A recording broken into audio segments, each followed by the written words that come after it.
welcome back to my YouTube channel. If you are new here, my name is Nika and I'm a licensed realtor here in the state of Virginia. Today, I will be talking about the pre-approval process. I know it is typically very intimidating for most first-time buyers, but I just want to reassure you that it's not that difficult. It's actually quite simple when you are prepared and you're educated on the process. So, why do you need a pre-approval to begin with? Well, we as realtors are not allowed to show you any homes unless we have a pre-approval in hand. This is for various reasons, but most importantly, it's not fair for a seller to open up their home for a buyer that's truly not interested. And yes, you can be interested, but I mean interested as in serious, like serious enough to be able to buy the home. A lot of these people are still working from home, they have children, they have pets, and every time they confirm a showing, they have to make arrangements to leave their house, to find a babysitter for their children, to make arrangements for their pets. So we can only show you homes that are in your affordability range. Now, the other thing is, it's just not good practice for you to consider going to see a home that you truly don't know if you can afford. A lot of times people don't realize that, yes, a lender may approve you for a certain amount, but that doesn't necessarily mean that the mortgage payment is going to be comfortable for you. So let's say, for an example, you are pre-approved for a $400,000 house. It is not enough for us to know that. I need to know if you are comfortable with that $3,000 plus monthly mortgage payment. If not, we are going to scale back on the purchase price until you feel comfortable. The last thing that I would want any of my clients to do is be house poor. You don't want to stretch yourself so thin that you have to start eliminating your lifestyle just so that you can pay a monthly mortgage payment. Now let's get back to the process. The first thing that most people do is they just go ahead and check with the bank that they bank with, right? They want to keep things in-house. That's not a bad idea. Ultimately, it's up to you who you choose your lender to be. But what I will say is do not overlook your local lenders. Oftentimes, they are going to be the ones who can give you grants or down payment assistance or introduce you to programs that are local to your market. It's not a bad idea to shop around, and in fact, you have like a 14-day window, I believe, to get as many inquiries with as many lenders as you want, and it'll only impact your score as if you were getting one inquiry. I like to say that it's best to connect and select your realtor first because we have the inside scoop on different lenders and different programs that may be unique to your situation.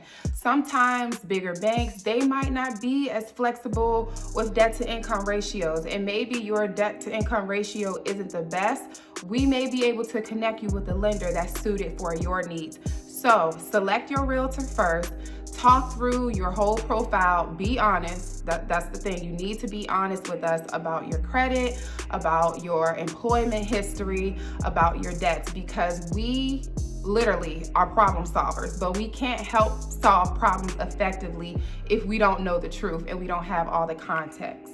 I personally have lenders that I work with who only do a soft pull for your initial pre-approval, meaning they can look everything over for you and they can issue you a pre-approval and it's no impact to your credit score. Now, in terms of what's required to get that pre-approval, number one, they are going to want to know about your credit score, your credit history. On the internet, you'll see realtors and different people or pros say that you can buy a house with a score as low as a 580. That is somewhat true, but that's not the full story. I like to tell my clients that the safe zone, like minimum safe zone, is anywhere from a 620 to a 640. Why? Because if your score is as low as a 580, it's going to come with other costs, such as a higher interest rate or a much higher down payment requirement. And when I tell most people that, they're like, well, if I had all that money saved for a down payment, my score wouldn't be as high because I could pay stuff off. Exactly.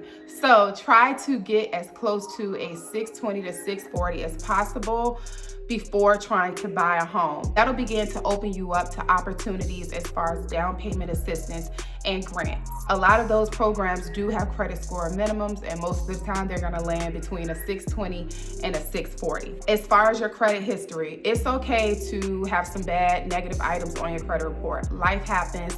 we understand. Only thing that's typically a red flag to a lender is if you have any open collections or late payments within the past year. If you do have any open collections, you're oftentimes required to get that settled. A lender will work with you on what you need to do. And then as far as late payments, it could be on a case-by-case basis, but a lender will be able to give you pointers and direction on that. Second thing they're going to want to know, they need documentable income. I have a lot of people who either have side hustles or they are entrepreneurs and they're like, well, on paper, it doesn't look like my business is profitable, but I can show you proof that I make money. They don't care about that. They're either gonna want your W-2s if you are an employee or your 1099, your tax returns if you are a business owner. They're gonna be looking closely at the past 2 years of employment. Job switches are okay. Only time it's really a red flag is if you're drastically like changing industries. Like you started out as a teacher, then you're a firefighter, then you're a baker, and then you're a carpenter. That's a red flag because it's like, where's your stability with employment? If you've had several different job titles within different companies or at the same company, let's say if you're in healthcare, that's totally fine. What they're going to be looking for is consistent, steady income. Now, if you've had gaps in employment for any reason, that can be handled on a case-by-case basis, and a lender will be able to give you pointers there. They will need your W-2s from the past 2 years, as well as your bank statements for up to the past 3 months. They will likely ask you for your past 2 pay stubs. And what they're doing, I know a lot of people are like, well, why do they want to see my bank statements? It's not so they can assess your spending habits or anything. They want to see that steady cash flow from your employment. Now, things that could be a red flag in terms of a bank statement is any large deposits. Typically anything more than 1% of whatever your approved purchase price is. So if you are approved for a $200,000 house, any deposits in the past 90 days that were greater than $2,000, they will probably question you, unless it's your pay from your job, of course. Last thing is your debt to income ratio. This is ultimately what determines how much of a house you can afford. So yes, they care about documentable income. They care about how much you make. However, what's even more important is what you keep after your monthly debts. Now, these are debts that report to your credit report. So things such as your student loans, credit cards, car notes, personal loans, things of that nature. That's ultimately what determines how much of a house you can afford. Different loan types, different lenders, flexibility can vary. Now, sometimes if your debt to income ratio is on the higher side, a lender will tell you, hey, you should pay down this balance to X amount of dollars, pay down this other loan to X amount. Like, they're able to give you specific pointers unique to your situation. I would caution you, like I literally made this mistake when I was buying my first home. I took matters into my own hands and I just started paying off what I felt was best for approval eyes, right? And I ended up hurting my credit score instead of improving it. So that's why I say talk to a lender before you pay anything off, before you refinance anything, because they use a specific credit score model. It's a FICO model, but it's different than what a car loan or credit card company would look at to assess your credit worthiness. Student loans, this comes up a lot.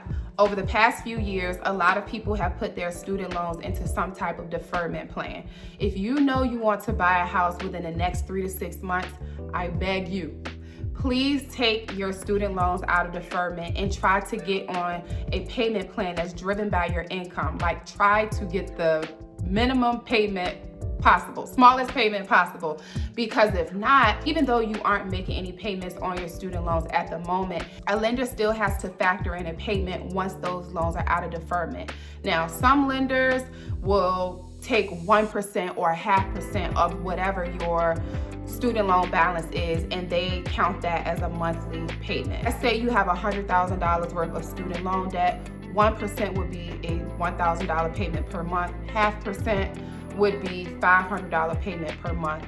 almost always, if you get into an income-driven payment plan, it's going to be much less than that 0.5% or 1% of whatever your student loan balance is. So that impacts your debt to income ratio heavily. The more money you have going out per month, as far as debts, that decreases the amount of house you can afford. I hope this was helpful. I hope that you have a better understanding of the process and a better way to really assess whether or not you are ready to purchase a home. My information is down below. If you have any questions about the pre-approval process, need more clarity about anything that I've stated, or if you feel that you are ready or know someone that's ready, I am in the state of Virginia. Send them my way. My contact information will be down below.